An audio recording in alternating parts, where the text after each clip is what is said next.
네, 경주에서 있었던 붕괴 사고 관련한 말씀을 드리도록 하겠습니다. 어제 부산의 한 대학 신입생 환영회가 열린 경주 마우나 오션 리조트 체육관 지붕이 무너져 10명이 사망하고 100여 명이 부상을 당하는 사고가 발생했습니다. 못다 핀 예비 대학생들의 사망 소식에 안타까운 마음을 금할 길이 없습니다. 삼가 고인의 명복을 빌며 유가족들에게 깊은 위로의 말씀을 드립니다. 또한 이번 사고로 부상당한 학생들의 빠른 쾌유를 기원합니다. 관계 당국과 리조트 그리고 해당 대학 측은 사고 수습에 만전을 기해 주시기를 바랍니다.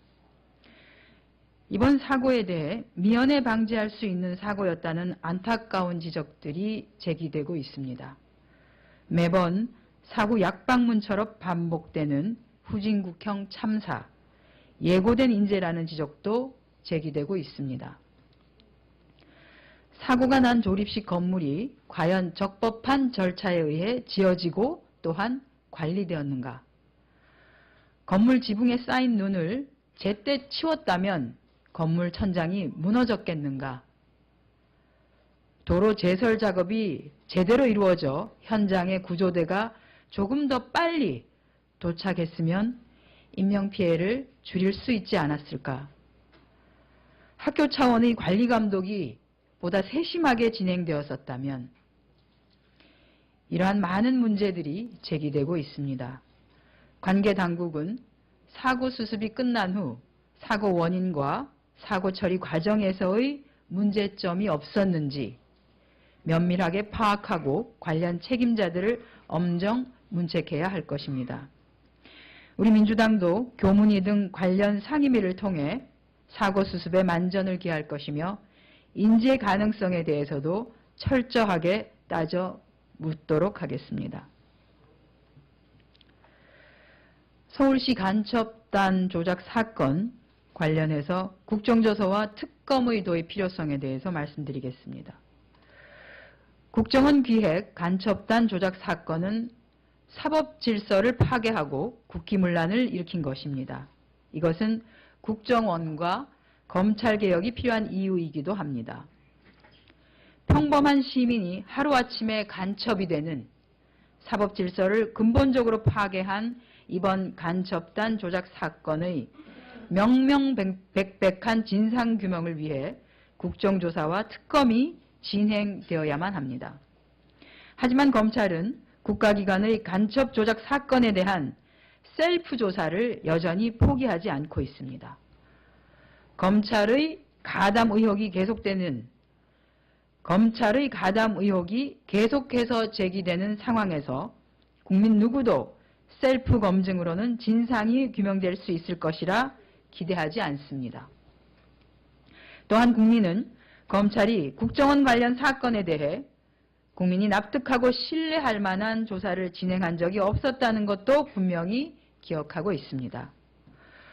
오히려 검찰이 계속해서 이러한 셀프 검증, 셀프 조사를 유지하겠다는 것은 검찰과 국정원의 유착, 커넥션을 포기하지 않겠다는 선언일 뿐이라고 의심하고 있습니다.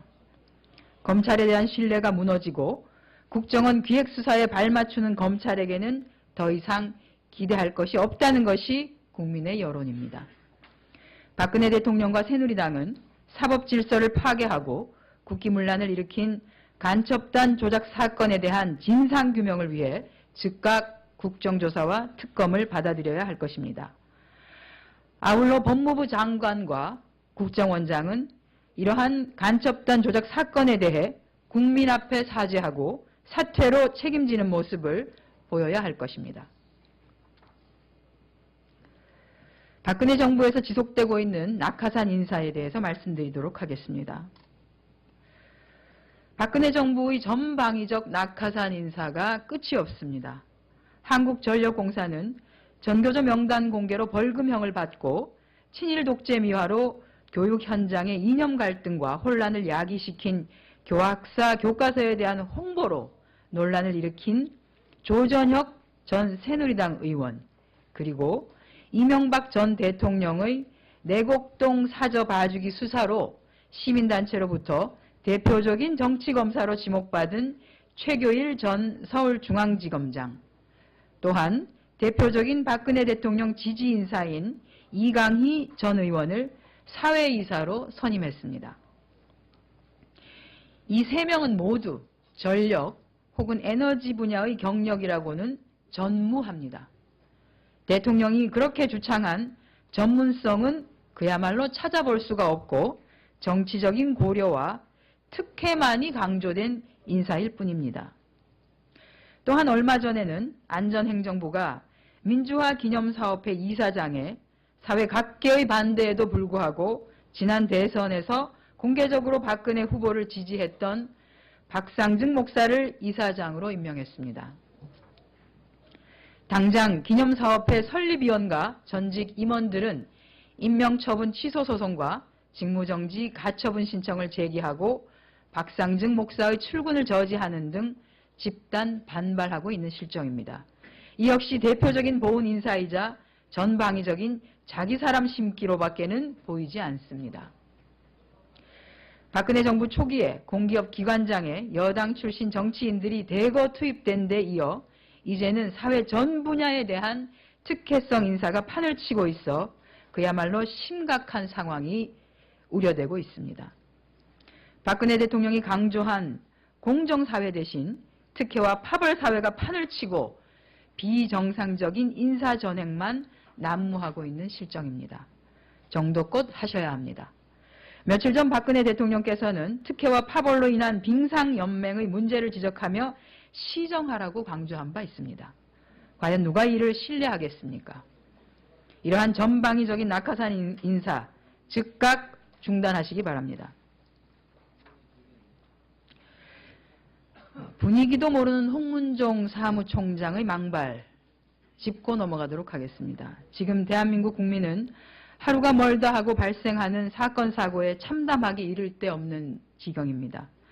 이틀 사이에 이집트 버스 테러로 3명, 다음 날은 굴지의 대기업이 지은 리조트가 붕괴되는 후진국형 참사로 10명이 목숨을 잃었습니다. 19살, 20살 부모로서는 그야말로 생떼와 같은 자식들입니다. 이런 마당에 오늘 아침 집권 여당의 사무총장이라는 분이 안현수 기와를 성남시장 탓으로 돌리는 말을 하니 그야말로 어안이 벙벙합니다. 아마도 홍문종 사무총장께서 박근혜식의 선거법 위반 논란, 자신이 재단 이사장으로 있는 아프리카 박물관 노동 착취 문제로 궁지에 몰리자 과잉 충성으로 자신의 위기를 어떻게 좀 모면해볼 요량으로 또 거짓말을 꾸민 모양입니다. 안현수 선수의 기화 문제는 안현수의 아버지가 최근 언론과의 인터뷰에서 성남시청 해체 이전에 이미 러시아행이 결정된 것으로 성남시청과는 무관하다고 밝힌 바가 있습니다. 안현수 선수의 귀화 문제가 귀화의 원인이 무엇인지 굳이 말하지 않아도 이미 알만한 사람은 다 알고 있는 내용입니다. 안현수 선수가 선수는 경기에만 집중하는 환경이 주어졌으면 좋겠다는 말에서도 그 내용은 쉽게 이해됩니다.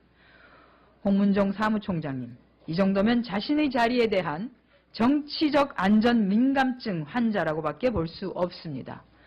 국민의 생명과 안전을 걱정하는 게 아니라 자신의 정치적 안전을 걱정하는 이런 분이 집권 여당의 사무총장에 올라 아침부터 이런 발언을 했다고 하니 어찌 국민이 집권 여당을 믿고 발을 뻗고 잘 수가 있겠습니까? 조금 아까 낙하산 인사 관련해서 말씀을 드렸습니다만 한국투자공사 낙하산 인사인 안홍철 사장에 대한 해당 발언 저희가 지적하지 않을 수 없습니다. 2013년 2월 6일 취임한 한국투자공사 안홍철 사장이 그동안 트위터에서 노무현은 종북 하수인, 나라 팔아먹은 이완용보다 더 나쁜 사람이 노무현, 문재인과 그 일당들이요 라는 글을 트윗하는 등 부적절한 언행으로 논란을 일으킨 것으로 확인되었습니다. 안홍철 사장은 특정 아이디로 2012년 6월경에 윤창중 전 청와대 대변인이 쓴 문재인이 대통령이 되면이란 글을 인명하며 민주주의 추구란 이름 아래 북한을 지원하는 건 결국 이석기와 같은 종북, 노무현은 많은 종북주의자들을 사면복권시켜 오늘날 나라를 시끄럽게 만들었는데 이건 주관도 없는 아바타라고 노무현 대통령과 문재인 후보를 비방한 바 있습니다. 그는 2006년 한국투자공사 감사 시절 연봉과는 별도로 거액의 성과급을 챙겨 당시 기재위 한나라당 소속 의원들로부터 질타를 받은 적이 있습니다. 이러한 안홍철이 도덕성과 업무 능력 부족에도 불구하고 한국투자공사 사장으로 임명된 것은 다름 아닌 2012년 박근혜 대선 캠프에서 중앙선거대책위원회 직능총괄본부 특별직능당장을 맡았던 것이 이유라고 보여집니다. 2013년 말 기준 74조 원에 달하는 외환 보유고로 투자를 하는 공공기관장 자리에 앉은 분이 고인이 되신 전 대통령을 능욕하고 종북몰이하는 그야말로 비상식적이고 부도덕한 인물이 앉아있다는 것이 국민들은 한탄하고 있습니다. 안 사장의 이러한 발언은 모욕죄와 허위사실 유포죄 등 실정법으로 처벌받을 수 있는 사안입니다. 안홍철 한국투자공사 사장은 먼저 관련 발언에 대해 즉각 사과하고 사퇴하여야 할 것입니다.